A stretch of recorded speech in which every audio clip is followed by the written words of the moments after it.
Bonjour et bienvenue à votre bulletin de nouvelles de la Haute-Gaspésie, une présentation de TC Média et de Télévision Haute-Gaspésie. Vous m'avez reconnu, Dominique Fortier, et à ma gauche, mon fidèle collaborateur, Frédéric Deroy. Bonjour, Frédéric. Bonjour Dominique. Alors, une belle semaine un peu grippée, à ce que j'en Oui, j'en oui, déduis. je suis sur la fin là, avec une belle voix de Éric Lapointe mélangée avec Barry White, alors Quoi de mais je mal m'en mieux? sors. Ouais, c'est ça. Alors, on était absent la semaine dernière pour nos fidèles auditeurs. Justement, un mélange de conditions climatiques et de conditions grippales nous ont Ouais. forcés à remettre cette émission. Mais nous revenons en force cette semaine avec beaucoup de nouvelles, mon cher Frédéric.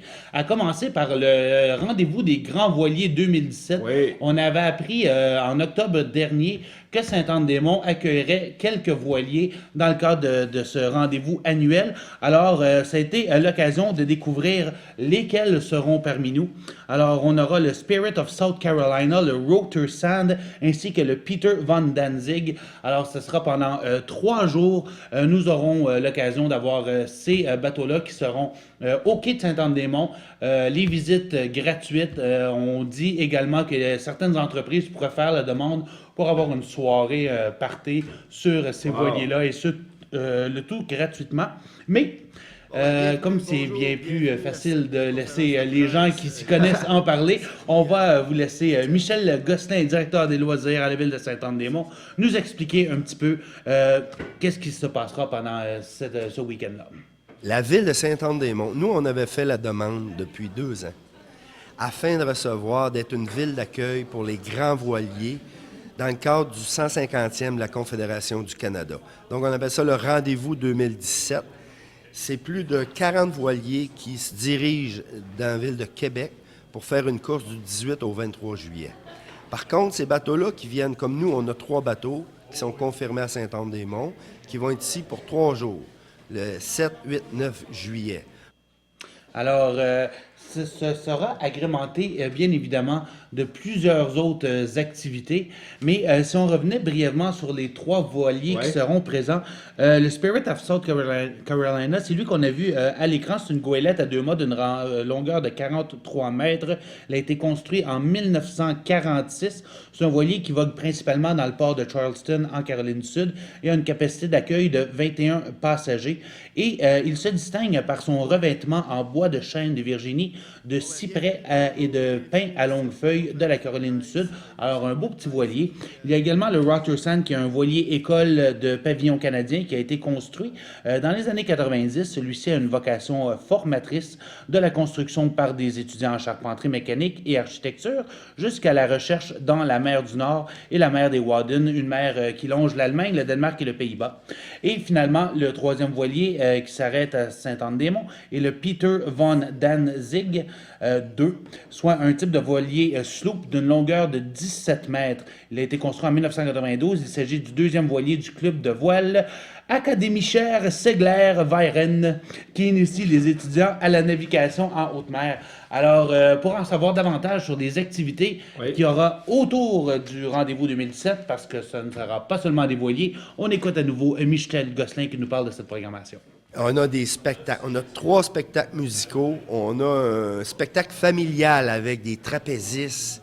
C'est de toute beauté, c'est nouveau, ça vient d'Europe, donc c'est un événement familial. Les spectacles musicaux, nous avons le groupe West de Drummondville, nous avons Laurence Douard, le country band de Montréal, et nous avons aussi le retour de René-Claude Gaumont, l'enfant prodige de Sainte-Anne-des-Monts, donc qui vont vous divertir tout au long du week-end, et ces spectacles sont gratuits. Alors, gratuit, je pense que c'est une bonne façon d'amener des gens ici à Ouais. Sainte-Anne-des-Monts. Ben, moi, je suis vraiment content parce que la Haute-Gaspésie, c'est une région maritime, mais qu'on n'exploite pas encore assez par rapport au potentiel de la navigation. Pas d'école de voile ici, rien. Donc, de voir des beaux voiliers, des beaux bateaux, ça peut peut-être donner le goût à des gens, peut-être de partir quelque chose ou de s'intéresser un peu plus à la navigation. On a un bel historique ici aussi de pêche et tout, mais on dirait que le fleuve, on se l'approprie pas encore assez. Donc, avec ce genre d'activité-là, c'est un beau plus pour que les gens découvrent le Saint-Laurent et les bateaux et les voiliers et tout. Alors, j'ai bien hâte de voir ça. Et cet événement coïncidera bien évidemment avec le Festival du Maquereau qui a été déplacé pour l'occasion. Ouais. Et également la fin des travaux sur le quai de Sainte-Anne-des-Monts et le 100e anniversaire du quai. Alors, on fait un grand événement de tous ces petits événements-là. Alors, ça devrait promettre. Et Certain. justement, Michel Gosselin nous explique pourquoi, en tant qu'Anne-Montois, on doit être ambassadeur de cet événement. C'est exactement. Tout le monde de Saint-Anne-des-Monts, de la Haute-Gaspésie, on propage la bonne nouvelle, puis on attend plein de gens sur le quai du 7 au 9 juillet. Sans oublier de venir manger du maquereau fumé, de venir déguster nos produits du terroir sur le quai. Plein d'activités, des jeux gonflables, des concours de pêche, plein d'activités. On vous attend en grand nombre. Alors, là-dessus, on passe immédiatement à une autre nouvelle. Cette semaine, le ministre des Transports et le ministre régional Sébastien Proulx ont présenté l'enveloppe budgétaire pour les travaux routiers 2017-2019. Alors, Frédéric, je vois dans tes yeux ta question, mais quels seront les tronçons de route qui seront réparés en Haute-Gaspésie? Tu lis dans ma tête, Dominique. Eh bien, la majorité des investissements ira évidemment à la route 132. On parle d'asphaltage à Sainte-Anne-des-Monts, à Capcha, près de la rivière Capcha, et ainsi qu'à l'intersection de la rue Ruisseau-Castor dans l'est de Sainte-Anne-des-Monts, pardon. Et on parle également Lamartre, Marsouis, Mont-Louis, des murs de soutènement sur une longueur de 15,5 km, la rue des Fonds à Capcha, la route du lac Sainte-Anne dans le TNO du Mont-Albert, la 299 qui sera également réasphaltée à certains endroits près de l'intersection du route du lac Sainte-Anne, et la route du Mont-Saint-Pierre, ce sera la reconstruction d'une route qui donne accès au parc national de la Gaspésie par Rivière-à-Claude. Oui, Donc, ça, très bonne nouvelle, le lien de Mont-Saint-Pierre au parc, c'est un bel enjeu majeur pour Mont-Saint-Pierre pour rester dynamique et l'accès au parc par Mont-Saint-Pierre, je trouve que c'est une très belle idée. Et de la bonne vieille asphalte pour se faire élire, ça a toujours fonctionné. Alors, c'est bienvenu de la nouvelle asphalte, mais ça se voit gros comme le bras, la stratégie politique. Et je vais te laisser le volet éditorial. Oui, c'est ça, merci.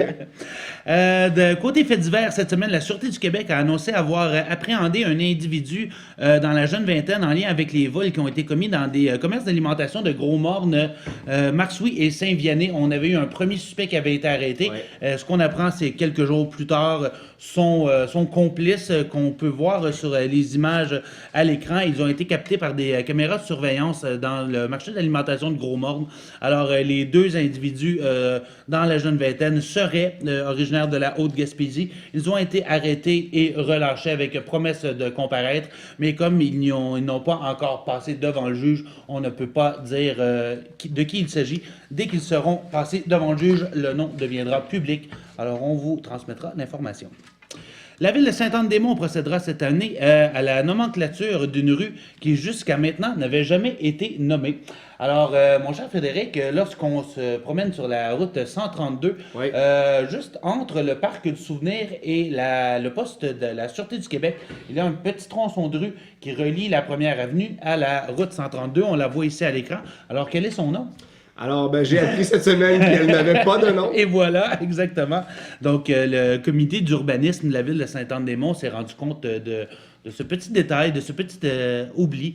Donc, on va donner un nom à cette rue-là cette année. Évidemment, le nom soumis sera présenté à la commission de toponymie qui devra l'approuver par la suite. Mais ce qu'expliquait le conseiller Jacques Letourneau, ça sera probablement un nom significatif, représentatif de l'endroit. Donc, ça pourrait être la rue du Souvenir ou la rue du poste de police ou Oui. la rue des arrestations, comme vous voulez. Alors, on devrait avoir des nouvelles là-dessus cette année. Et le Conseil de Sainte-Anne-des-Monts a adopté une résolution afin que soit imposé un moratoire sur le projet OptiLab qui prévoit une centralisation des analyses de laboratoire de la Gaspésie vers les grands centres comme Rimouski. Alors, pas besoin de refaire l'histoire d'OptiLab. On sait que c'est des échantillons qui s'en vont vers Rimouski. Au lieu d'être analysés sur place en Gaspésie, ça menace plusieurs emplois et on s'inquiète également pour le transport de ces échantillons because la route 132 notamment qui n'est pas toujours en bon état et les conditions climatiques qui peuvent être parfois difficiles. Alors, la ville de Saint-Anne-des-Monts demande un moratoire et une rencontre avec Gaétan Barrette, le ministre de la Santé, pour leur faire part de leurs inquiétudes. Frédéric. Oui, Dominique. J'étais tellement content en fin de semaine. Ah oui. J'ai donc? renoué avec un vieil amour de jeunesse. Imagine-toi donc que la chanteuse Kathleen Ok, Sergerie je comprends.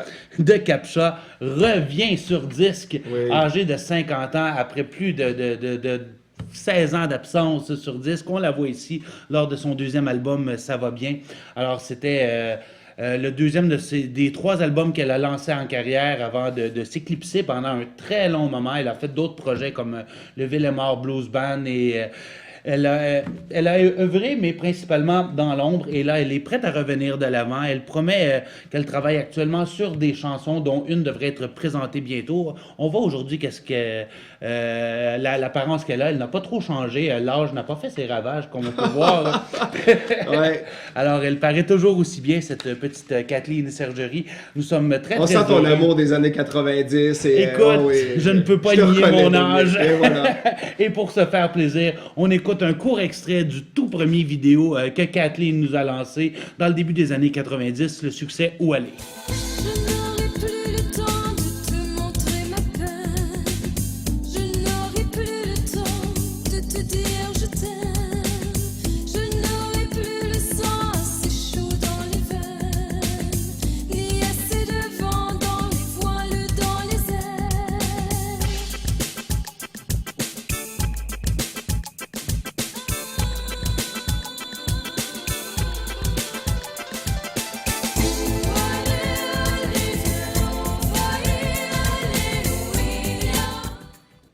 Alors, ça rappelle des souvenirs à moi le premier. Ah ouais, t'es tout sourire, Dominique. Ça te fait du bien que ça paraît. C'était un véritable bonheur de renouer avec Kathleen après tant d'années. Alors, elle nous tiendra informés dès que Excellent. le premier vidéo sortira et je serai le premier à vous transmettre la bonne nouvelle. J'en suis sûr.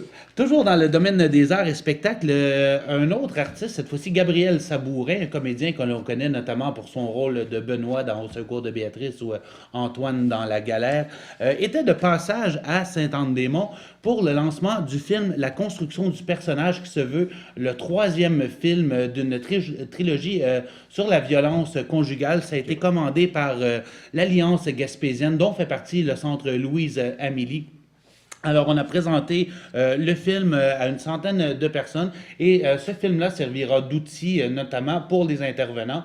Et le 3e film de cette trilogie traitait principalement de la violence des hommes. Donc, dans les 2 premiers films, on abordait la femme, l'entourage de la femme, les victimes collatérales. Et là, on mettait vraiment l'emphase sur la violence des hommes. Alors, Gabriel Sabourin qui joue un comédien dans ce film-là qui tente de construire son personnage autour de témoignages recueillis auprès de vrais hommes violents. On a un extrait de la bande-annonce qu'on peut écouter. Je suis désolée de vous déranger. Je m'appelle Sandrine Duhamel. Ouais. Je sais qui vous êtes. J'ai aucune idée de ma capacité à assumer un personnage aussi monstrueux. Acceptez seulement de lire le scénario. Ça faisait longtemps que j'avais pas lu un texte aussi bouleversant. Vous allez faire un grand film avec ce scénario-là. Vous acceptez le rôle? Je vais avoir besoin d'explorer, de fouiller. J'aimerais rencontrer les hommes que vous avez interrogés durant votre recherche. Alors, c'était un extrait du film qui a été lancé, qui sera disponible dès que le manuel pédagogique accompagnant ce film-là sera sorti. Il sera ensuite disponible pour les maisons d'hébergement. Et on reste avec le Centre Louise-Amélie. Ils présentaient leur 16e show de femmes la semaine dernière. Alors, 16e édition pour un show qui a toujours autant de succès. On voit ici Jeanne Lepage qui jouait le rôle d'une dame qui était victime de violences conjugales, un petit monologue très touchant. Et c'était accompagné par d'autres performances. On a ici la petite Jolène qui a offert une sublime performance au piano d'une œuvre classique de Beethoven, si je ne m'abuse. Et on voit ici Monique Caron, la directrice du Centre Amélie, qui, comme à chaque année, reprend un monologue bien connu. Cette fois-ci, on parlait des adolescents, un monologue très amusant de Yvon Deschamps. Et on voit ici mon coup de cœur de la soirée. C'est une jeune fille accompagnée d'Élise Lepage au piano. Une très, très belle chanson à laquelle on a eu droit. Donc, c'était une très belle soirée. Je crois que les gens ont eu beaucoup de plaisir. Donc, simplement pour rappeler ici, je tente depuis tantôt de retrouver le nom de la jeune fille que j'ai oublié. Je suis vraiment désolé. Ah, Dominique, tu fais de la peine à une petite fille. Oui, je sais. Alors, on me... Mylène Lévesque. Bon, c'est Mylène Lévesque. Alors, je suis désolé, mais bon, sache que tu étais mon coup de cœur de la soirée. Une excellente performance. Mes excuses.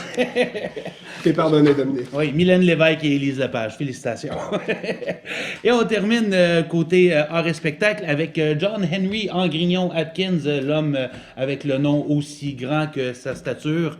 C'est un jeune musicien de Mont-Louis, fils de James Atkins. ouais. Alors, M. Atkins, Angrignon-Atkins, est maintenant rendu à Montréal et il s'est formé un band qui s'appelle OGB ou Original Gros Bonnet. Alors, ils ont lancé un premier EP qui compose quelques petites chansons. C'est une espèce de mélange de jazz, de rock psychédélique auquel on y a ajouté de la voix hip-hop. Alors, on commençait au début avec de l'instrumental, on y a rajouté du hip-hop. Alors, c'est très intéressant, je le suggère à tout le monde. On a qu'à se rendre au Bandcamp du groupe. Alors, c'est bandcamp.com/album/original-gros-bonnet. Original Gros Bonnet, c'est à découvrir. Et côté sport, la ville de Sainte-Anne-des-Monts fourmillera de petits joueurs atomes du 17 au 19 mars lors de la tenue des séries éliminatoires de la Ligue de hockey mineure du Bas-Saint-Laurent. Pour la première fois en plus de 10 ans, Sainte-Anne-des-Monts accueillera pas moins de 26 équipes des catégories Atomes A et B qui disputeront 38 matchs aux deux arénas de Sainte-Anne-des-Monts et Captcha. Alors, ce sera un grand rendez-vous. On attend environ 1000 personnes. De ce qu'on m'a dit, c'est que tous les hôtels sont déjà pris. On a même dû envoyer des gens à Saint-Octave-de-l'Avenir et à Cap-16 pour s'assurer que tout le monde avait une place où dormir. Alors, ce sera un gros événement. Donc, c'est du 17 au 19, aller encourager les Atomes et justement l'équipe Atome locale ici. C'est les Rafales qui connaissent une saison extraordinaire. Pratiquement aucune défaite depuis le début de la saison. On voit que c'est une équipe qui est très unie ici. Un beau travail d'équipe. Tous les joueurs y mettent du sien et ça donne un résultat d'équipe impressionnant. Alors, félicitations aux Rafales. Ah oui, qui travaille en équipe. Oui, qui travaillent en équipe et justement qui viennent de remporter en équipe le championnat de Cozapscal qui avait lieu la semaine passée. Alors, félicitations. Et sur ce, mon cher Frédéric, Oui. on prend une courte pause et on revient avec deux invités de marque tout de suite après la pause. Ça, c'est ma jambe quand j'avais 3 ans. 4 ans. Ben.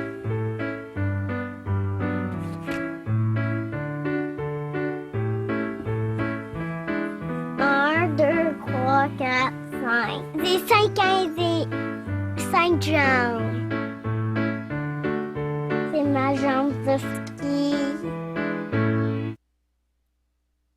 Je m'appelle Zachary, je suis amputé à la jambe gauche. Ça, c'est ici, c'est fait pourquoi? Ça, c'est de la fibre de carbone. J'étais super content d'avoir ma nouvelle prothèse. En plus, avec un pied spécial. Ma nouvelle prothèse, ça tourne mieux, puis ça va beaucoup mieux. Là, je me dis, ouais, je suis capable.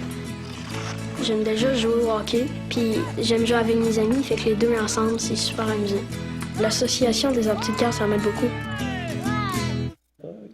Alors, nous sommes de retour à Nouvelle-Haute-Gaspésie. Je suis toujours en compagnie de Frédéric Deroy et nous accueillons cette semaine nos deux invités, tout droit descendus du boulevard Sainte-Anne. Alors, on a Ariane Lévesque et Jean-François Michaud du Centre Jeunesse Emploi. Alors, bienvenue à l'émission. Carrefour! Eh bon, là, on commence mal, on recommence. Oui, le Carrefour Jeunesse Emploi, effectivement, ne pas confondre avec Le centre Jeunesse Emploi. Tout à fait. Et justement, c'est une des raisons pourquoi vous étiez ici. On tente un petit peu de démystifier les services que vous offrez, spécialement depuis les dernières années. Vous aviez fait beaucoup les manchettes au niveau des coupures gouvernementales et une orientation qu'on ne savait plus trop qu'est-ce qu'on attendait de vous. Alors, 2 ans après les annonces de coupures importantes, qu'en est-il du Carrefour Jeunesse Emploi? Eh bien, on est toujours là. Yeah! On Oui. est content d'être toujours là. Effectivement, il y a eu une grande période de changement au Carrefour Jeunesse Emploi dans les 2 dernières années. La structure de financement a beaucoup changé, mais on souhaitait dire à la population qu'on est toujours là. On offre toujours les mêmes services. On était insécure pendant un certain temps, mais ça va mieux. On est rassurés, donc on souhaite dire qu'on est là pour les jeunes, pour travailler avec eux. Et justement, on parle de la même gamme de services. Quels sont ces services? Oui, donc, on a toujours le support à la recherche d'emploi.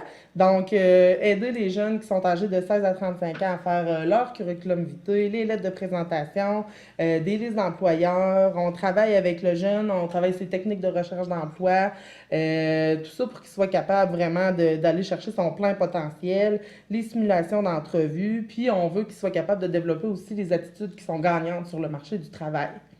Donc, on fait des activités de groupe dans ce sens-là, des rencontres individuelles. On peut aussi aller dans les écoles et dans les organismes communautaires de la MRC aussi. D'accord.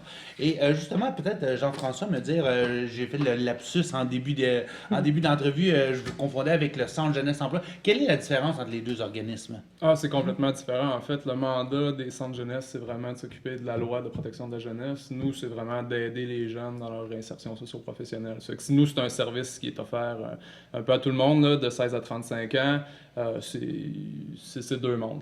À part le nom, il n'y a absolument aucun Donc, il n'y a pas rapport. moyen de se confondre. Non. Moi, je voulais savoir, parce que quand il y a eu les coupures, puis au niveau de la réorganisation, on parlait à un moment donné que seuls les jeunes qui recevaient un chèque, chômage ou aide sociale, pourraient avoir les services du Carrefour.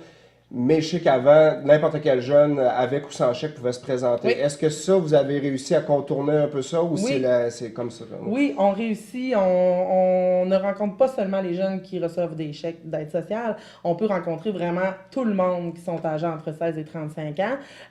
Occasionnellement, on a entendu dans d'autres CGA que c'est arrivé qu'ils n'avaient pas pu les rencontrer. Mais nous, ça ne nous est jamais arrivé. En 2 ans, on était capable de voir vraiment tous ceux qui avaient besoin de nos services. Mais parce que c'est une volonté Donc, de la part du Carrefour de Saint-Anne-des-Monts, ou la règle générale, c'est vraiment avec chèque seulement maintenant, mais vous autres, vous gardez l'optique d'accueillir tout le monde. Est-ce que c'est typique à Saint-Anne? Il y a certaines nuances à faire. Je sais qu'il y a certaines règles administratives. Là, je peux pas aller vraiment plus loin là-dedans, Ok. mais il y a des réalités qui sont régionales, locales. Nous, dans notre cas, c'est possible là, de rencontrer tous les jeunes. C'est aussi une volonté qu'on a Oui. décidé, malgré tout, le financement pour l'instant n'est pas touché Oui. en totalité. C'est que nous, à un moment donné aussi, on peut desservir des jeunes qui ne cadrent pas nécessairement non plus dans ce moule-là. Là. C'est une volonté aussi qu'on... Ben, c'est bien, parce que j'avais participé à des activités dans le temps avec le Carrefour, puis le fait que tous les jeunes pouvaient venir, c'était vraiment intéressant, puis ça en sortait des fois aussi de l'ombre qui ne se présenterait pas. Donc, bravo pour votre mission, parce que c'est un organisme que j'aime beaucoup. Mais Et justement, vous revenez dans les médias maintenant, après ces années d'incertitude-là. Est-ce que les gens avaient un peu délaissé le CGS? Est-ce que c'est pour ça qu'on tente de revenir oui. à l'avant-plan? Oui, ben on a senti que les gens, le message a été beaucoup véhiculé que justement, il serait plus possible qu'on rencontre tous les jeunes, que nos services seraient peut-être plus gratuits. On a entendu, est-ce que le Carrefour s'est fermé? Est-ce que vous offrez encore des services? Donc, on sentait vraiment le besoin d'aller faire un rappel à la population puis de dire, oui, après 2 ans, on peut vraiment vous dire, oui, on est là, oui, on est prêt à vous accueillir, tous les jeunes qui sont âgés de 16-35 ans, parce qu'on a senti vraiment, les gens ne savaient plus si on existait ou non, donc ça a fait peut-être qu'on a eu une moins grande affluence de clientèle là, depuis 2 ans, mais là, des coupures, dans le fond, ça a fait peur au monde. ça a fait peur aux gens, puis ça, c'est partout au Québec que ça s'est passé comme ça, là. Donc, nous aussi, on a eu à se redéfinir un oui. peu, c'est sûr que c'est dur de présenter une image claire quand pour nous-mêmes, c'est pas nécessairement clair pour Oui. tous ces changements-là, mais là, Oui. pour nous, là, c'est Oui. Et la maintenant- fondation est plus solide. Et maintenant que la redéfinition de votre mandat est plus claire, est-ce que vous avez une nouvelle brochette de services en plus de ceux qui ont déjà été mentionnés? Oui, ben là, on va avoir, on est en train de mettre en place ce qui s'appelle le créneau Carrefour Jeunesse Emploi, dans lequel on a différentes composantes sur lesquelles on va aller œuvrer. Donc, la persévérance scolaire, l'autonomie personnelle et sociale et l'entrepreneuriat pour les jeunes. Donc, il nous reste encore plusieurs choses à définir. On a des partenariats à établir aussi beaucoup avec le milieu. On peut pas vous en dire plus pour l'instant. Ah. Mais on va revenir pour Ah, ben vous c'est en bon. dire davantage. Puis, si vous surveillez notre page Facebook, on met vraiment l'information en lien avec ça. Quand on a des nouveaux projets, on les diffuse, Excellent. tout ça. Donc, tout va se retrouver sur notre page Facebook. Donc, c'est vraiment à suivre très prochainement. On travaille fort là-dessus actuellement. Là. Une question que je me dois de vous poser pour justement avoir couvert les activités du CGE depuis maintenant un certain temps. Vous étiez arrivé dans les médias il y a quelques années avec la problématique de la ressource en entrepreneuriat scolaire qui a finalement été abolie. Vous étiez un petit peu un cas d'exception pratiquement au niveau de la province avec cette ressource-là. Est-ce qu'on a réussi à rattraper un petit peu ce service-là d'une autre façon, là? Oui, à l'époque, on était une exception sur 23 CJE sur 110. Donc, il y avait quand même 23 CJE qui avaient peu ou pas de services au niveau de l'entrepreneuriat scolaire. Maintenant, avec justement l'arrivée du créneau Carrefour Jeunesse, on a la possibilité d'aller agir au niveau de l'entrepreneuriat dans les écoles. Donc, il y a des choses qui restent encore à définir. Oui, on va être là. Peut-être à une plus petite échelle parce qu'il y a des petites choses justement qui restent à définir. Mais oui, on va pouvoir maintenant agir dans les écoles, travailler en entrepreneuriat comme on l'a fait jusqu'en 2014 en fait. Oui, parce qu'une fois que la ressource en entrepreneuriat scolaire avait quitté, la SADC avait un peu repris du collier avec des activités peut-être similaires. Donc, j'imagine que ça serait arrimer un peu tous les gens autour d'un même objectif. Bien sûr, bien sûr. Et justement, les jeunes qui aimeraient faire appel au service du CJE, comment on s'y prend? C'est quoi la meilleure porte d'accès? Ben, il y a plein de façons. Vous pouvez nous écrire sur Facebook, Carrefour Jeunesse Emploi ou Gaspésie. Nous téléphoner, c'est encore un moyen qui est d'actualité. Ça marche encore. Ça fonctionne encore, donc 418-763-2308. Page Facebook, un petit message en privé sur notre mur, on vous répond, on est très actifs sur les réseaux sociaux. Et vous êtes ouvert 5 jours semaine? Oui, venez nous voir aussi sur place. Oui, c'est ça. Oui, venez nous voir, merci Jean-François. Alors, oui. vous êtes justement juste à côté du centre local d'emploi, en arrière de chez Guylaine Lepage et de la Société des alcools. Tout à fait. Alors, du lundi au vendredi? Oui. Vendredi, on ferme à midi. C'est la petite particularité, mais sinon on est ouvert. Ouais. Alors, on invite tous les jeunes qui sont en recherche d'emploi, qui ont besoin d'un coup de pouce, à se rendre rencontrer Ariane, Jean-François ou Caroline. On a le choix. Caroline, Virginie, Marielle, oui. Alors, tout le monde est disponible. Alors, merci infiniment, Ariane et Jean-François, d'avoir été avec nous aujourd'hui. Ben, merci beaucoup. Merci. Alors, on vous demande de rester quelques petits instants avec nous encore, le temps qu'on vous présente la vie sociale pour mon ami Frédéric. Alors, Fred, le club des 50 ans et plus de Saint-Anne-des-Monts, j'approche. Oui, organise un souper suivi d'une soirée de danse le samedi 8 avril à 17h30. Au menu, un méchoui à volonté, juste pour toi, du porc, des patates au four, salade de choux et dessert. Pour information ou réservation, on appelle le Lucette au 764-21-12. Et aussi, vous rappelez, on est en période d'impôt. Le Centre d'action bénévole des Chic Chocs offre un service d'aide pour les rapports d'impôt pour les 65 ans et plus, moyennant une contribution minimale. Il est obligatoire de prendre rendez-vous en appelant au 763-70-38. Sur ce, on vous souhaite une excellente semaine et on se dit à jeudi prochain.